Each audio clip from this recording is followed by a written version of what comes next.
Welcome in, everyone. This is Jordan with Ravens Flash Report, and today I just wanted to run over some of the quick new updates going on with the Baltimore Ravens. Just a couple of things that have sort of come up recently that are going to have a big effect on the Ravens this season and potentially the next few seasons. So the first is the contract extension that was given to Rashard Bateman.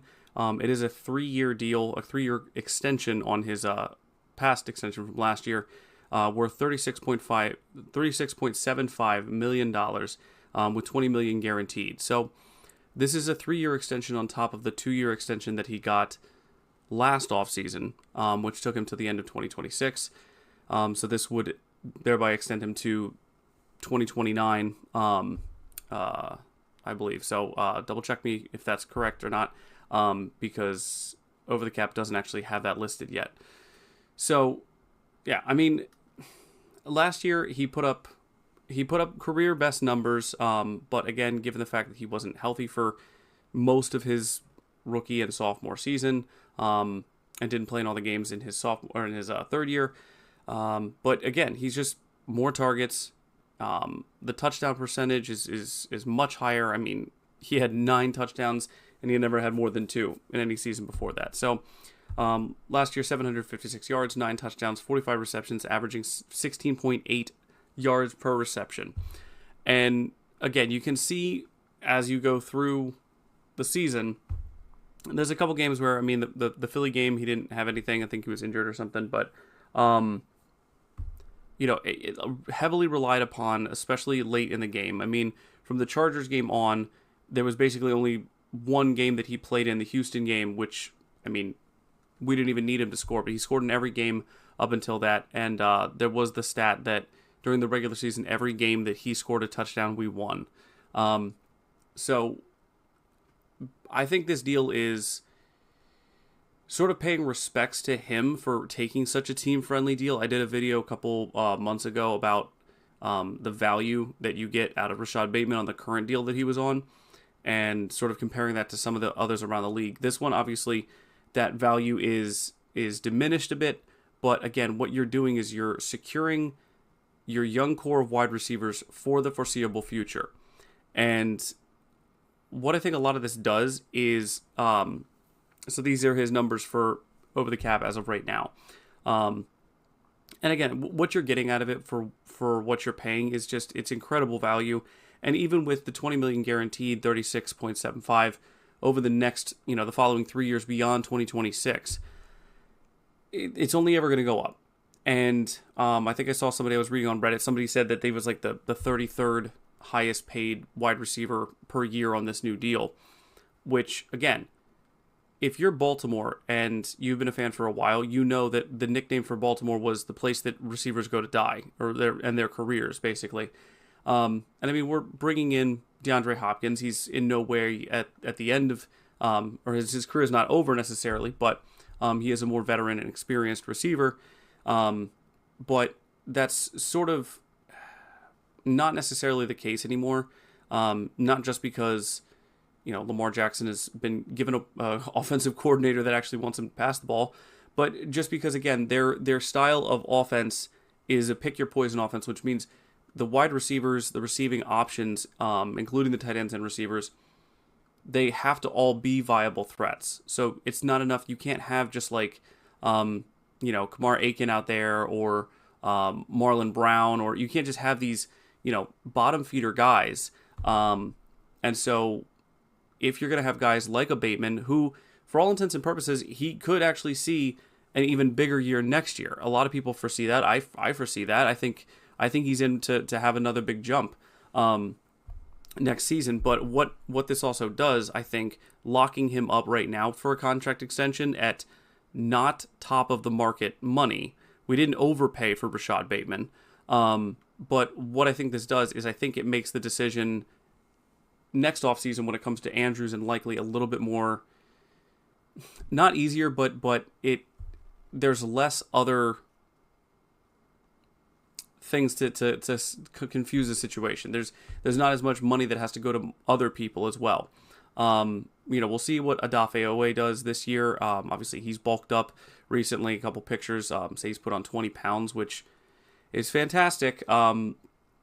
He's probably going to come in and have like 14 sacks or something like that, and we'll lose him in free agency for a massive deal. But it at the end of this year, we are going to lose either Likely or Andrews. I know most people would want to lose Andrews, and I get that. The upside of Likely is insane. He has great chemistry with Lamar. He's younger, and we really haven't seen him in a full season in that tight end one role, which would be exciting to see. His yards after catch is incredible, but I think this Bateman deal sort of would simplify that structure because, again, there's less loose ends.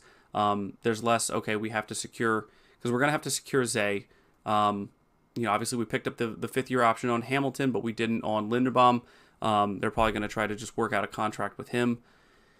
But, I think this is just a deserved deal for Rashard Bateman, because his numbers at this past season, I've heard people sort of complain in the media, not necessarily Baltimore fans or Baltimore media, but a few, but a lot of national guys who are saying he sort of underperformed to receive this type of contract based upon what other he's a former first round pick, all this other kind of stuff. They already have like Zay Flowers, who's outperforming him, and I don't necessarily think that's the case. I mean, does Zay get more yards? Yes. Does he get more targets? Yes. But he doesn't have as much touchdowns, and I think because Zay is a little bit more electric, and he has a higher volume, and you see him around a little bit more, I think he sort of is much more front and center, and Bateman sort of is not as exposed. But again, 9 touchdowns. He was second on the team last year, only to Andrews, and in a lot of those games, his touchdowns made a huge difference. So another part of that if they want to talk about the lower production, you see his numbers on screen for what he did last year.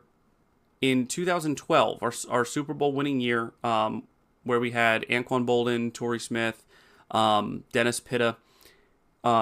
Torrey Smith had 855 yards, 8 touchdowns on 49 receptions, and was averaging 17.4 yards per reception. And Ravens fans wanted him back. The following season we had, or 2014, I think we had him, and we had Agent 89. We had Steve Smith Sr., who went over 1,000 yards. But again, that combination of like a Bolden and a Smith, or a Smith and a Smith, Smith Sr. and Smith and Torrey Smith, but that sort of 1-2 punch combo has worked really well for the Ravens, and this could be that combination. Only now we have a 3-headed monster, or Cerberus, because DeAndre Hopkins is not done. And, there was a thing, I think a few weeks back now, where they were tracking their speed, and DeAndre Hopkins was, I'm pretty sure, I think he was 3rd fastest, clocked. Faster than Zay, 20 miles an hour. And that's not even really his game. I mean, yes, early on in his career, he had got more separation and whatnot, but he has always been a phenomenal jump ball guy. He's great at elevating. He's great at locating the ball at the top and just beating guys to the ball. Strong hands. And that's sort of the combination that these three give you, and why I think Bateman is sort of an under the radar kind of extension, because we know Zay is going to get paid. Hope it's by us. But if he continues on this track, this is definitely something that you want to keep in Baltimore for the fans and for the team itself. But looking at last year, Flowers 1,059 yards, Bateman 756, and Hopkins had 610. So combined, that's almost 2,500 yards. It's 2,425 combined yards. 4 touchdowns for Zay, 9 for Bateman, 5 for Hopkins. That's 18 combined touchdowns. As far as receptions, 74 for Zay, 45 for Bateman, and 56 for Hopkins. And again, these are over the 2 teams for Hopkins. So this was both with Tennessee and then also with Kansas City. So that's 175 combined receptions. For that amount of combined yards and touchdowns at realistically 175 receptions, that's not insane. That's like a season and a half for Mark Andrews just by himself. And then as far as the average yards per reception, 14.3 for Zay, 16.8 for Bateman, and 10.9 for DeAndre Hopkins, which comes out to an average between the three of 14 yards per reception. So you're basically looking at well over a first down per catch. And each one of these guys, yes, a lot of their skills can sort of overlap because they can all do, a lot of different things. But I think if we had to boil it down to a couple of specific skill sets and how these guys don't sort of cover over each other too much, they don't overlap too much to keep them off the field. Because I think you can get, 3 wide receiver sets with these guys pretty frequently. And I hope the Ravens, find a way to do that. But Flowers gives you the versatile speed and big play ability with his wiggle. And again, sort of his be anywhere, even if it's, behind the sticks, if it's, 5 yards out, 10 yards out. And then, like we said, the big play ability, he showcased that in the Commanders game, in the Denver game, the Miami game from 2 years ago. But then in Bateman, you get the separation and the deep speed, as well as the red zone production, which we saw last year. It took a while, but eventually the deep ball connection with Lamar and Bateman proved to not only be something that they worked on and definitely got better, but it proved to be deadly against a lot of these teams where they would just lose track of Bateman.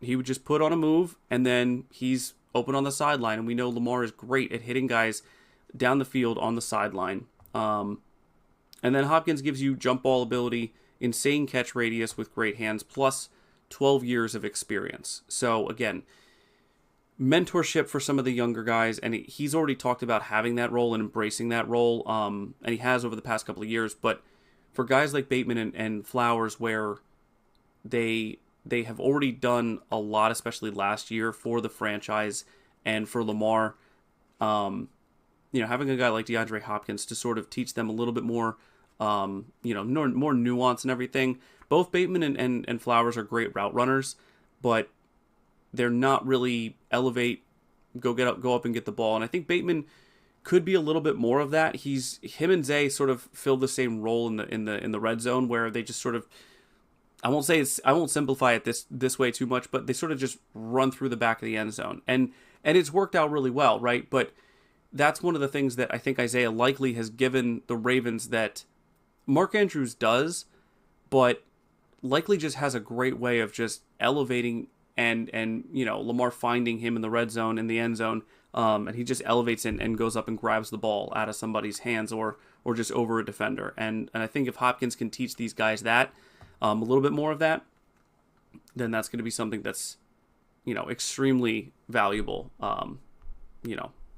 But the last piece that we want to get to is Aaron Rodgers signing with the Pittsburgh Steelers. So, at first I didn't really know how to feel about this because it was talked about for a while, so it's not exactly like a shocking revelation. People have kind of talked about this for the past couple of months. He's been sort of hemming and hawing about it. The Steelers went into the draft, they didn't take a quarterback, and everyone's like, oh, well, they must think you have it locked up. Now it has come to fruition. But these are his career numbers, and, is Rodgers an upgrade over Wilson? Probably. But how far will he take the Steelers? Are they going to be another barely plus 500 team? They're going to make a playoff appearance? Are they going to win the division?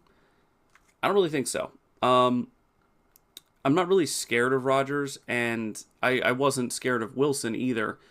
But that's because with the Steelers, the concern has never really been the offense. It's been the defense. Because in the Lamar era, the Steelers have averaged 18.6 points per game against us, and they've only scored over 20 points in 2 games. And that's out of the 12 that they faced us with Lamar as our starter. So Lamar hasn't played in all those games, but the point is that their offense has not been a threat for over half a decade. I think they scored 28 points against us one year, and I think that was in 2020. And then they scored 23, and then they had another game where they had 20. So they don't score a lot of points. Even last year it was 18 points and 17 points. The year before that I think was 14 and 16 or 17 or 16, something like that. They don't score a lot of points against us. And so Rodgers doesn't really scare me with that, especially because with Pickens gone, Metcalf, yes, he is a beast, but, how good is their run game going to be? Najee Harris was good enough. I mean, he averaged over 1,000 yards per season, but, who knows what they're going to look like offensively. As far as Rodgers coming into his 21st year in the league, he's going to be slower. And looking at his numbers from last year, coming off of the injury, the lost year of 2023, he had his fourth lowest completion percentage at 63. He had his third lowest passing yards at, 3,897 is nothing to scoff at, but Aaron Rodgers was, quite frequently putting up over 40-some, 4,000 yards. So, a little bit less there. Tied for third lowest in touchdown percentage at 4.8%. Tied for third most interceptions. He had 11. He's only done that 4 times where he's had over 10 interceptions in a season. And the last 2 seasons that he's played in, he's had 12 and 11. And then he tied for his lowest yards per pass attempt at 6.7. His lowest passer rating at 90.5. And his second lowest QBR at 48. So this is, again, going back to it, is Rodgers is he better than Wilson? Probably. Wilson was a game manager, and even then, if he took things into his own hands, we saw what Darius Washington did. So, Russell was not Russell from, back in Seattle days, and Rodgers is not Green Bay Rodgers. So, even though, yes, he is better than Wilson, he's not threatening to me. He can still sling it, and he's still going to have some of those plays where you're like, wow, that's, impressive. But it's going to be impressive because of his age and his, overcoming injuries. Not in the same way that it is when Mahomes or Lamar or Allen or Burrow make a throw where it's like, wow, that's insane. It's going to be, wow, I'm surprised he could still do that. So, is he going to prove me wrong? Maybe. I doubt it. I'm not really scared of Aaron Rodgers joining the Patriot or the Steelers. I was more worried earlier on in the season when there was talk of Matthew Stafford. Matthew Stafford would have been a little bit more threatening, in my opinion, than Aaron Rodgers is. But yeah, so those are some of the updates that I wanted to get through. But mostly, I'm happy about the contract extension for Rashard Bateman. I'm glad he's going to be staying in Baltimore for a few more years. And I'm glad it's still on, relatively speaking, a team-friendly deal. Because there are other guys that are going to have to be paid after this season. But I think this combination of Bateman, Flowers, and Hopkins, with Andrews and likely still under contract for this year, I think this is going to be a phenomenal offensive year. As good as 2024 was, I do think offensively from a receiving game, this year will be even better. Because as good as Aguilar was a couple years ago, Hopkins is already an instant upgrade in multiple areas. And I loved having Nelson Aguilar on here. I was very happy they re-signed him for a year, but Hopkins is an upgrade. And with Bateman, if last year was indicative of anything, even having the same thing that he had last year, I would take that in a heartbeat for what we're paying. So, yeah, just thought I would give you guys a couple of quick updates. Like the video if you guys enjoyed, subscribe if you're new, and as always, stay safe out there, and go Ravens.